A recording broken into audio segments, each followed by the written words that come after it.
Assalamualaikum warahmatullahi wabarakatuh. Apa kabar teman-teman? Perkenalkan, kami dari kelompok 4 ingin mempresentasikan materi teks laporan hasil observasi teks cerita rakyat. Oke, di sini saya akan memperkenalkan anggota dari kelompok 4 kami. Yang pertama Muhammad Nur Hafizal nomor absen 28. Yang kedua Mulyawan Setiadi nomor absen 29. Yang ketiga Najib Hidayat nomor absen 30. Yang keempat Nazifa Malia Cantika nomor absen 31. Yang kelima Nur Halimah nomor absen 32. Yang keenam Oktavian Rehan nomor absen 33. Yang ketujuh Okta Ramadhani Ningsih nomor absen 34. Yang kedelapan Willy Adi Pratama nomor absen 35. Yang kesembilan Yanur Setia Wardani nomor absen 35. Oke, lanjut. Materi yang pertama saya sampaikan yaitu pengertian teks cerita rakyat. Teks cerita rakyat adalah cerita yang sudah berkembang di setiap daerah dan menceritakan legenda atau asal-usul yang terjadi pada suatu daerah. Cerita rakyat yang berasal dari suatu masyarakat dan berkembang dalam masyarakat. Cerita rakyat adalah suatu bagian dari sebuah dongeng. Cerita rakyat biasanya disampaikan dengan cara lisan dan sudah berkembang secara turun-temurun. Sehingga banyak yang mengatakan bahwa cerita rakyat adalah suatu bentuk dari sastra lisan. Pada umumnya, pembuat dari cerita rakyat tersebut tidak diketahui identitas dari pengarangnya. Oke, materi yang kedua yaitu struktur teks cerita rakyat. Yang pertama ada tahap pertama atau pengenalan, merupakan tahap pengenalan tokoh-tokoh yang ada di sebuah cerita rakyat. Di bagian ini latar belakang sebuah cerita rakyat juga dikenalkan. Yang kedua yaitu tahap peristiwa atau klimaks, merupakan tahap yang muncul ketika tokoh-tokoh penting saling berseteru atau berkonflik. Bagian utama dari sebuah cerita rakyat berada di sini. Yang ketiga yaitu tahap penyelesaian atau resolusi, merupakan tahap yang muncul ketika tokoh protagonis dalam sebuah cerita rakyat menemui jalan keluar dari masalah dan tokoh antagonis gagal dalam menyelakai tokoh protagonis. Oke, materi yang ketiga yaitu kaidah kebahasaan teks cerita rakyat. Yang pertama ada menggunakan kata pronomina. Pronominal adalah kata ganti dari orang atau benda, contohnya ia, dia, kamu, aku, mereka, itu, beliau, dan lain-lain. Yang kedua ada menggunakan frasa adverbial. Frasa adverbial adalah gabungan kata yang menunjukkan keterangan kata kerja, misalnya sebentar, cepat, lama, lambat, sungguh, ajaib, biasa aja, terlalu cepat, dan lain-lain.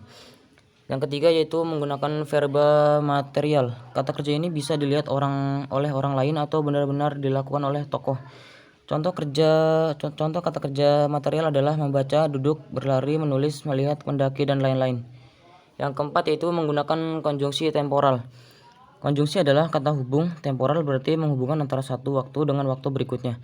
Misalnya selanjutnya, berikutnya, kemudian, setelah, sejak, saat, itu, jika, apabila, dan lain-lain.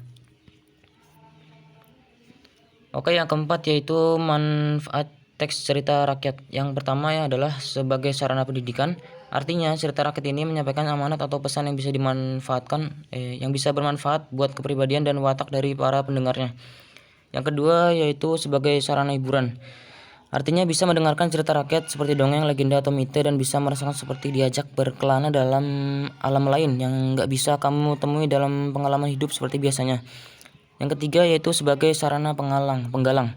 Artinya rasa ketidaksetiakawanan yang sangat erat di dalam warga masyarakat yang mempunyai cerita rakyat tersebut. Yang keempat yaitu fungsi lainnya. Bisa sebagai pengokohan nilai-nilai sosial budaya yang berlaku di dalam masyarakat tersebut. Di dalam cerita rakyat biasanya terkandung ajaran moral dan etika yang bisa dipakai sebagai pedoman buat masyarakat. Oke, materi yang kelima yaitu ciri-ciri teks cerita rakyat. Yang pertama, tidak diketahui siapa yang pertama kali menciptakan cerita atau pengarangnya. Yang kedua, mempunyai bentuk-bentuk klise dalam pengungkapan atau susunannya. Yang ketiga yaitu cerita rakyat pada umumnya disampaikan dengan cara lisan. Yang keempat disampaikan secara turun-temurun. Yang kelima bersifat tradisional. Yang keenam kaya dengan nilai-nilai luhur. Yang ketujuh mempunyai banyak variasi dan versi. Oke, yang keenam yaitu materi jenis-jenis teks cerita rakyat. Adapun macam-macam cerita rakyat antara lain yaitu satu, cerita fabel. Yang kedua dongeng adalah cerita prosa rakyat yang tidak dianggap benar-benar terjadi.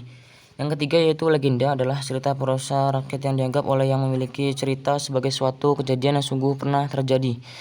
Yang keempat yaitu mite atau mitos. Menurut Baskom, mite adalah cerita prosa rakyat yang dianggap benar-benar terjadi serta suci oleh yang memiliki cerita. Yang kelima yaitu hikayat. Dan yang keenam yaitu sage adalah cerita rakyat berdasarkan peristiwa sejarah yang dicampur dengan fantasi rakyat. Oke, materi yang ketujuh yaitu nilai-nilai dalam teks cerita rakyat. Dalam penelitian tesis, terdapat beberapa nilai penting dalam cerita rakyat, yaitu 1. Nilai moral merupakan suatu ajaran berupa petunjuk yang sengaja diberikan oleh pengarang tentang berbagai hal yang berhubungan dengan masalah kehidupan. Yang kedua yaitu nilai adat atau tradisi merupakan wujud ideal dari kebudayaan. Wujud itu disebut ada tata kelakuan, berfungsi sebagai pengatur kelakuan. Yang ketiga yaitu nilai pendidikan agama. Yang keempat nilai pendidikan sejarah. Oke, lanjut materi yang ke-8 yaitu unsur-unsur teks cerita rakyat. Yang pertama ada unsur intrinsik. Unsur intrinsik adalah unsur yang berada dari dalam cerita. Unsur intrinsik pada teks cerita rakyat adalah 1. Yaitu tema. Tema adalah pokok pikiran yang berfungsi sebagai ide pokok, permasalahan pokok, pengarang, dan dasar pengarang. Yang kedua yaitu alur, adalah jalan cerita atau rangkaian suatu peristiwa yang membentuk cerita dengan hubungan sebab akibat. Yang ketiga yaitu latar. Latar terbagi 3 yaitu latar tempat, waktu, dan suasana. Yang keempat yaitu tokoh dan penokohan. Dan yang kelima yaitu sudut pandang. Dan keenam yaitu amanat. Dan yang kedua yaitu ada unsur ekstrinsik, unsur yang berada di luar cerita. Unsur yang ekstrinsik pada teks cerita rakyat adalah politik, aliran agama, moral, psikologi, sejarah, sosial budaya, dan sebagainya. Oke, materi selanjutnya yaitu contoh cerita rakyat. Di sini kami hanya mengutip 9 contoh saja. Yang pertama yaitu Jaka Tingkir dari Jawa Tengah, dan yang kedua Daun Talas dan Suril Ngacip dari Aceh, Malin Kudang dari Sumatera Barat, dan yang keempat yaitu Tangkuban Perahu dari Jawa Barat. Yang kelima Ratu Laut Selatan dari Jawa Tengah. Yang keenam Roro Jonggrang dari Jawa Tengah. Yang ketujuh Asal Muasal Banyuwangi dari Jawa Timur. Yang kedelapan Nyi Calon Arang dari Bali. Yang kesembilan Pembalasan Bangsa Cacing dari Kalimantan. Oke, selanjutnya adalah contoh teks cerita rakyat. Di sini kami mengutip cerita rakyat yang berjudul Legenda Keong Emas.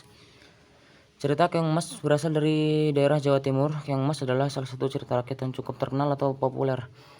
Kisah seorang raja memiliki 2 orang putri yang sangat cantik jelita. Namun dari kedua putri tersebut adalah Chandra Kirana dan Dewi Galuh. Tetapi perangai dari kedua putri tersebut sangatlah berbeda. Chandra Kirana mempunyai sifat sangat baik dan saudaranya mempunyai sifat yang sangat angkuh.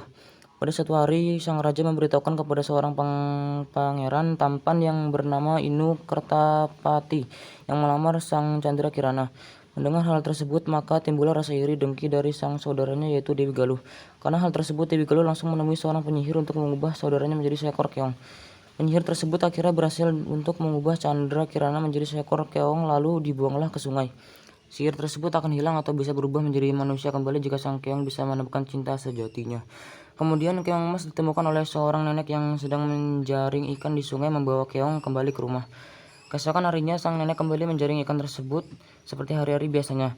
Dan pada saat pulang, sang nenek melihat banyak hidangan yang lezat di meja.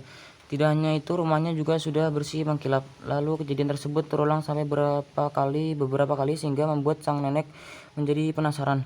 Beberapa hari kemudian sang nenek berpura-pura untuk berangkat menjaring ikan di sungai, tetapi kembali ke rumah untuk dalam waktu yang sebentar. Ternyata nenek melihat sang keong yang melakukan hal tersebut. Semuanya yaitu keong emas jelmaan dari seorang putri yang cantik jelita yang pada beberapa hari yang lalu ditemukannya di sungai. Oke, lanjutan cerita yaitu dari situ maka Chandra Kirana menceritakan semua yang terjadi dalam dirinya sampai menjadi seekor keong emas. Karena sudah beberapa hal tidak ada kabar dari sang Chandra Kirana, maka sang pangeran pun khawatir dan tidak tinggal diam, langsung mencarinya. Sang pangeran mencarinya tanpa lelah sampai masuk ke pelosok desa. Hingga pada suatu hari sang pangeran sangat kelelahan dan sangat kehausan, maka sang pangeran masuk ke dalam salah satu rumah warga untuk meminta minum. Saat masuk, sang pangeran pun sangat terkejut karena melihat sang Chandra Kirana di dalam sana. Pada waktu itu juga kekutukan dari sang penyihir langsung menghilang. Lalu sang pangeran pun membawa Chandra Kirana dan sang nenek ke kerajaan. Dewi Galuh dan sang penyihir pun lalu mendapatkan hukumannya. Chandra Kirana Inu Kertapati lalu menikah dan bahagia selama-lamanya. Oke, pesan yang dapat kita ambil yaitu kita tidak boleh iri dengan apa yang dimiliki oleh orang lain, merupakan pesan yang terkandung di dalam teks cerita rakyat yang berjudul Keong Emas tersebut. Karena rasa iri itu tidak baik dan bisa membuat orang lain untuk melakukan apa saja.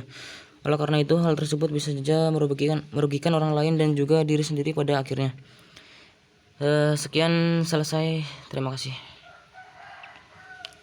Sekian materi teks laporan hasil observasi cerita rakyat dari kami. Kurang lebihnya mohon maaf atas tutur kata yang saya sampaikan. Mohon maaf juga kurang baiknya dalam mempresentasikannya.